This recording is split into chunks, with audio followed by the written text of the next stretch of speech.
Hello दोस्तों, आज मैं इस चैनल के माध्यम से रस जो प्रतियोगी परीक्षाओं के साथ साथ हमारे पाठ्यक्रम के लिए क्लास 10वीं सीबीएसई बोर्ड के लिए भी बहुत ही उपयुक्त है। साथ ही साथ जितनी भी प्रतियोगी परीक्षाएं हमारी कॉम्पिटिटिव एग्ज़ाम्स होते हैं उसमें रस पर बहुत ही महत्वपूर्ण प्रश्न किए जाते हैं।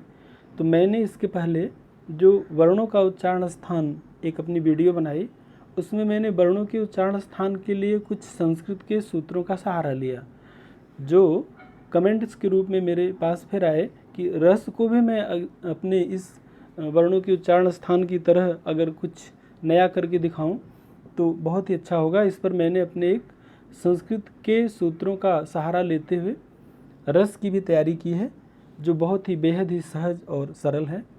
जैसा कि रस के बारे में काव्य के रूप में मैं बताना चाहूँगा कि रस जो है, रस का शाब्दिक अर्थ होता है आनंद। और आनंद और सुख दो अलग अलग वस्तुएं हैं। सुख जो हमारे शरीर का विषय है, आनंद आत्मा का विषय है। तो जब हम वाक्यम रसात्मकम काव्यम, रसात्मक वाक्य ही काव्य है, जब हम रसात्मक वाक्य पढ़ते हैं, काव्य पढ़ते हैं, तो हमारे अंदर जो अलौकिक अनुभूति होती है उसको हम रस कहते हैं। तो रस काव्य की एक सहज वस्तु है।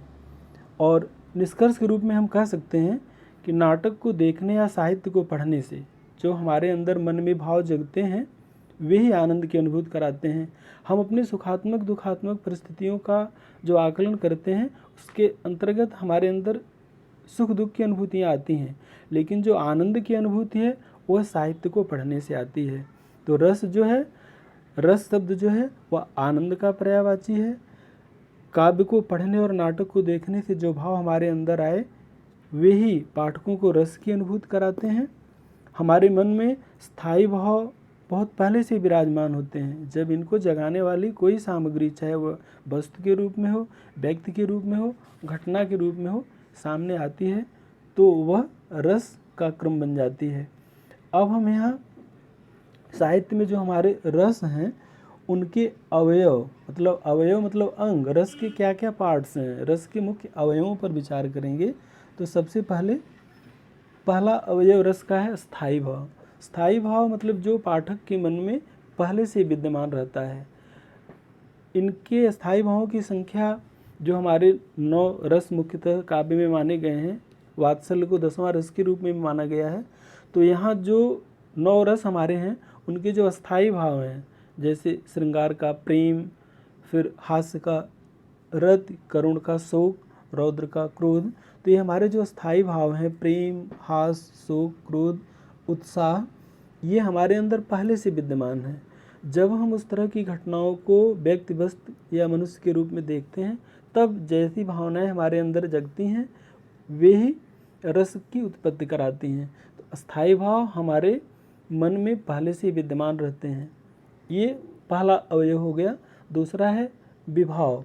विभाव का मतलब जो वी उपसर्ग लग करके भाव शब्द में एक नया अर्थ देने वाला हो गया। तो जिस वस्तु या व्यक्ति के कारण स्थायी भाव जागृत होता है उसे विभाव कहते हैं। जैसे क्रोध का स्थायी भाव हमारे अंदर जागृत हुआ तो हमने देखा कि जब धनुष यज्ञ में परशुराम जी आए और टूटे हुए धनुष को उन्होंने देखा तो उस टूटे हुए धनुष को देख करके उनके अंदर क्रोध उत्पन्न हुआ। तो यहाँ जो क्रोध का विभाव जो है वह टूटा हुआ धनुष है।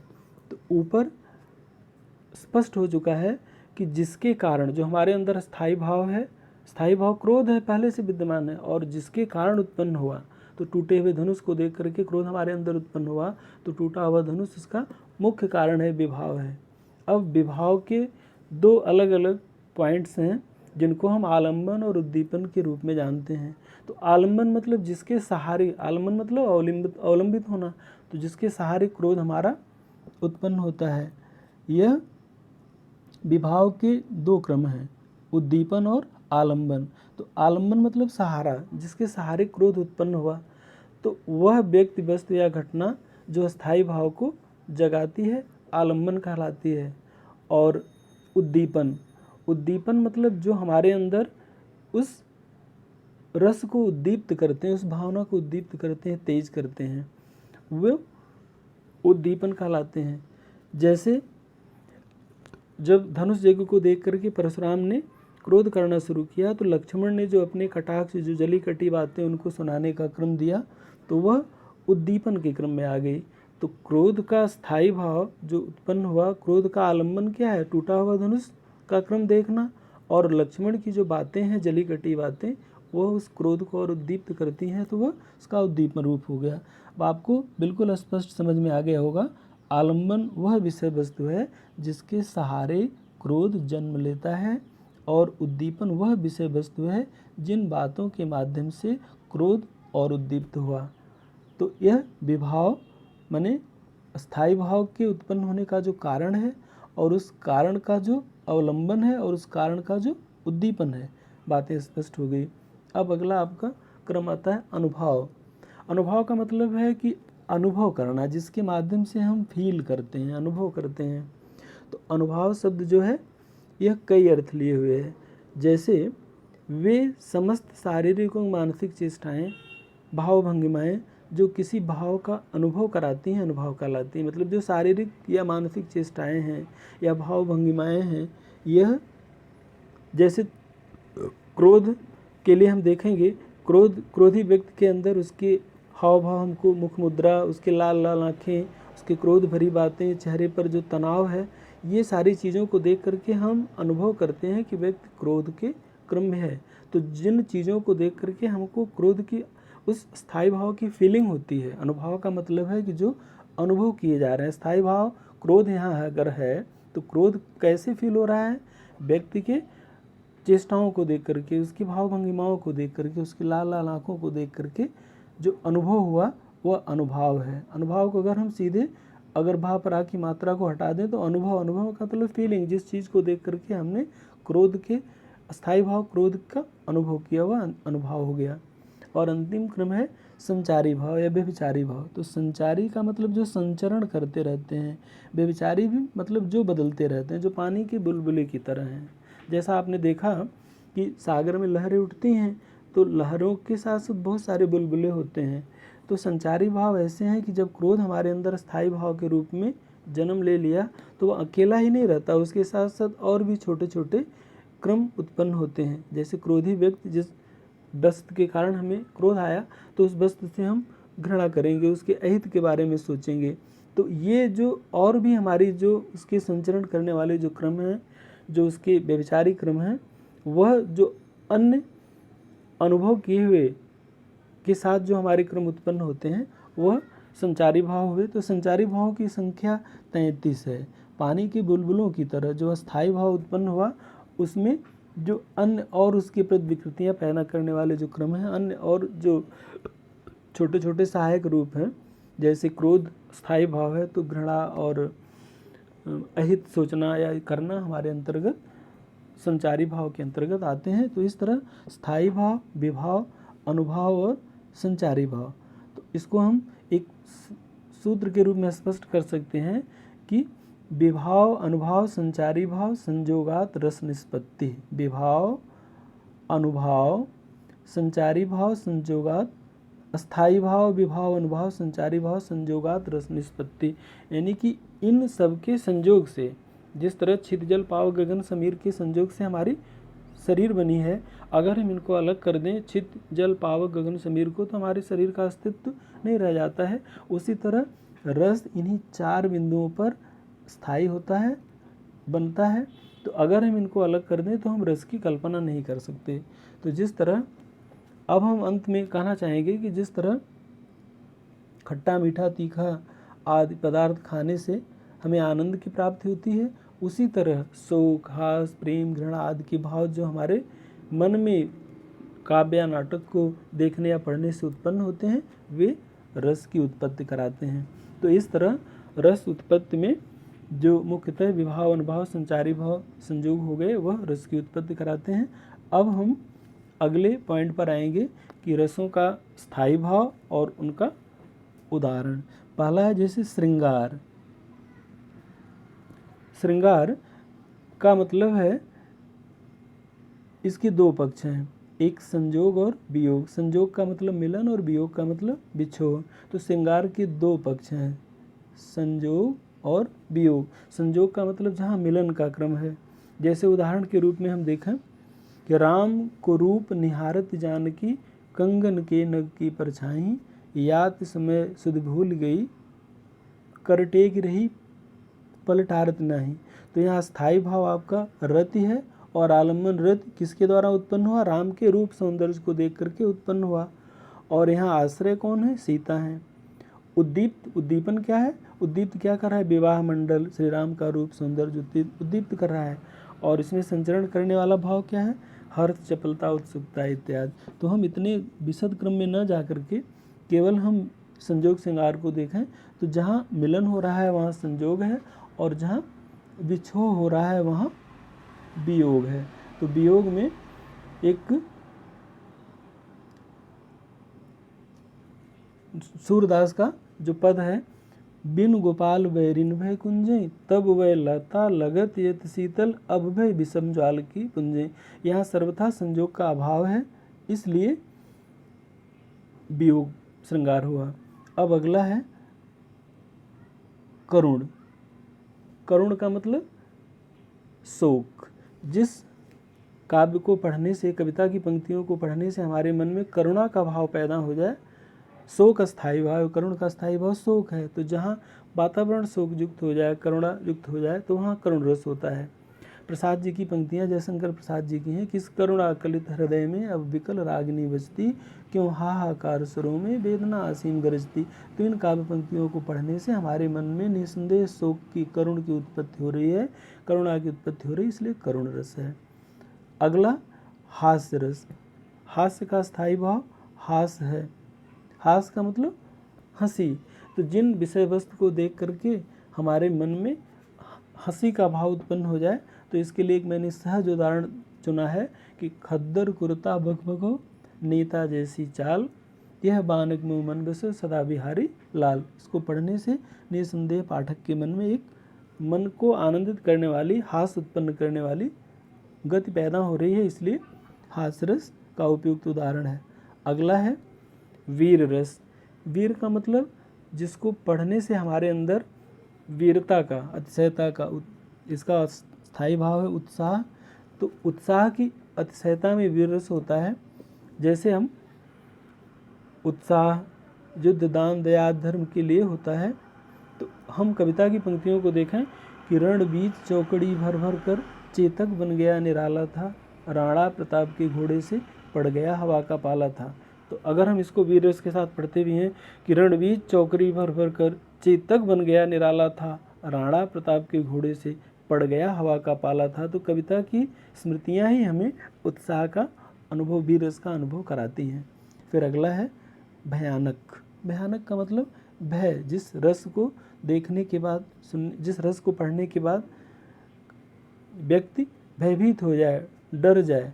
तो जैसे यहाँ है भय भुवन घोर कठोर, भय भुवन घोर कठोर, रव रवि बाज तज मार्ग चले, चिक्कर ही दिग्गज डोल महिगिर, लोल कूरम कर चले। तो यहाँ उस दृश्य का वर्णन प्रस्तुत किया गया है कि जहाँ कूर्म मतलब कछुए के पीठ पर यह धरती मानी गई है, तो इतना घोर टंकार हुआ, गर्जना हुई कि पूरा धरती चलायमान हो गई। तो यह देख करके जितने भी सचर अचर प्राणी हैं, सबके मन में भय का भाव उत्पन्न हो गया।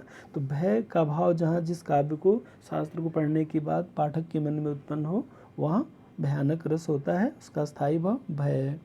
अगला आपका रौद्र है। रौद्र का मतलब रुद्र रूप, क्रोध। जिस काव्य की पंक्तियों को पढ़ने के बाद क्रोध उत्पन्न हो जाए, जैसे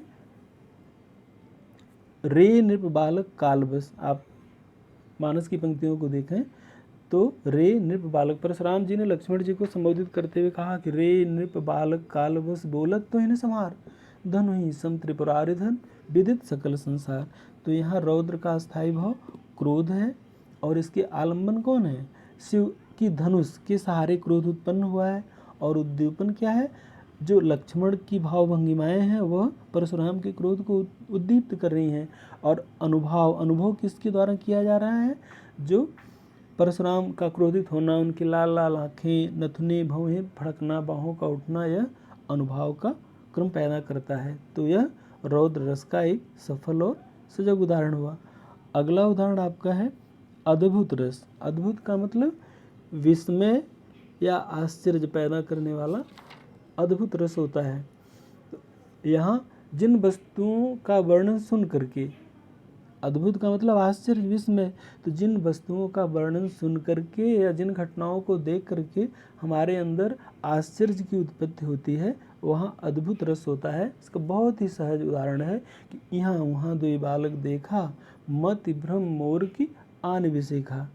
घटना मानस की है, पढ़ने के बाद पता चलता है कि आश्चर्य और विस्मय कहीं न कहीं से पाठक के मन में उत्पन्न हुआ है। और अगला रस है आपका शांत रस या निर्वेद या निवृत्ति। जब चित्त शांत अवस्था में होता है तो वह शांत रस की उत्पत्ति कराता है। तो शांत रस का उदाहरण है मीराबाई की पंक्तियाँ, बसो मेरे नयनन में नंदलाल, मोर मुकुट मकराकृत कुंडल, अरुण तिलक दिए भाल, मोहन मूरत सांवर सूरत, नैना बने विशाल, अधर सुधारस मुरली राजत, उर्वैजंती माल, क्षुद्र घंटिका कट तट शोभित, नूपुर सबद रसाल, मीरा प्रभु संतन सुखदाई, भगत बछल गोपाल। तो यह काव्य की पंक्तियां पढ़ने के बाद निस्संदेह व्यक्ति के अंदर निर्वेद निवृत्ति यानी कि सांसारिकता से मुक्ति की भाव पैदा हो जाता है, इसलिए इसमें आपका निर्वेद रस है। आगे है विभत्स।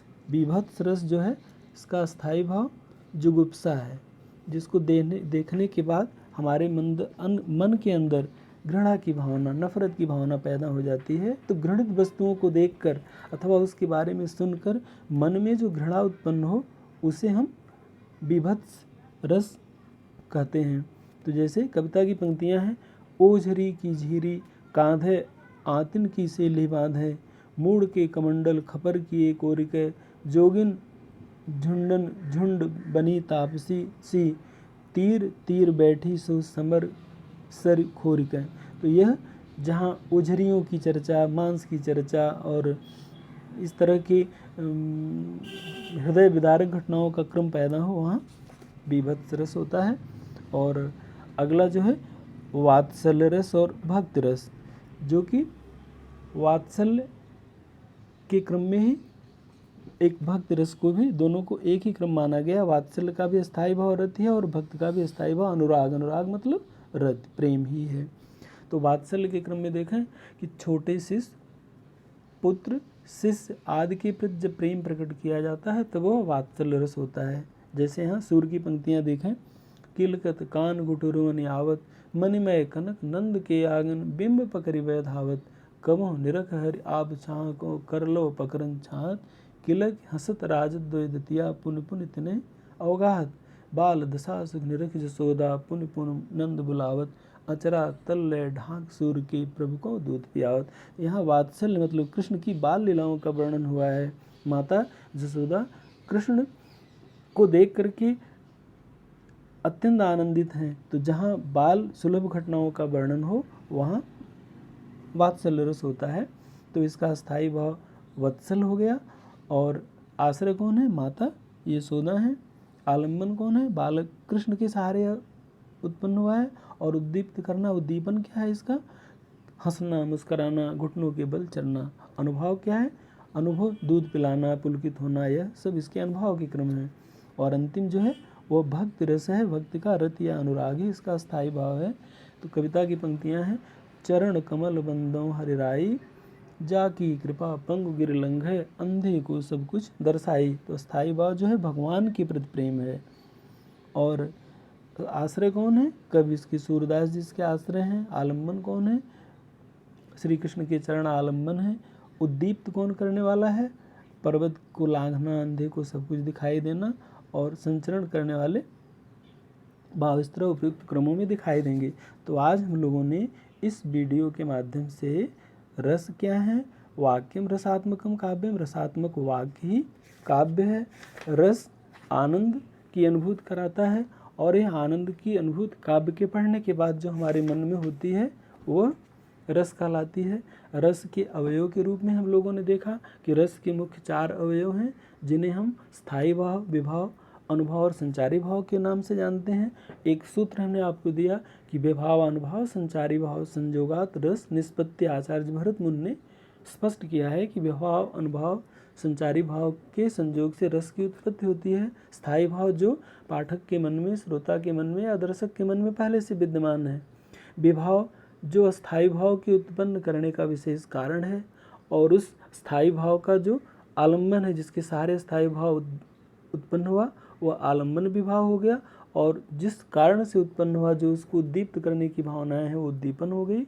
अनुभव, अनुभव शब्द मतलब जिसको देख करके हम उस रस की फीलिंग करते हैं, अनुभव करते हैं। और संचारी रस मतलब जो क्रोध उत्पन्न हुआ अगर, तो क्रोध के साथ साथ अन्य और भी विकृतियां हमारे मन में जो आने लगी, वो उसके संचारी भाव के क्रम में है। फिर हमने देखा कि रस जो हमारे 9 रस हैं साहित्य के क्रम में, 10वां वात्सल्य को और 11वां भक्त रस को भी साहित्य में स्थान दिया गया है।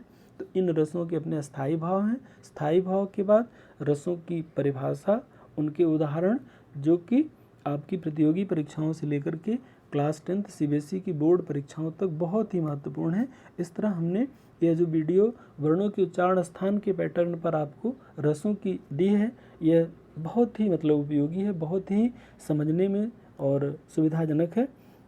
धन्यवाद।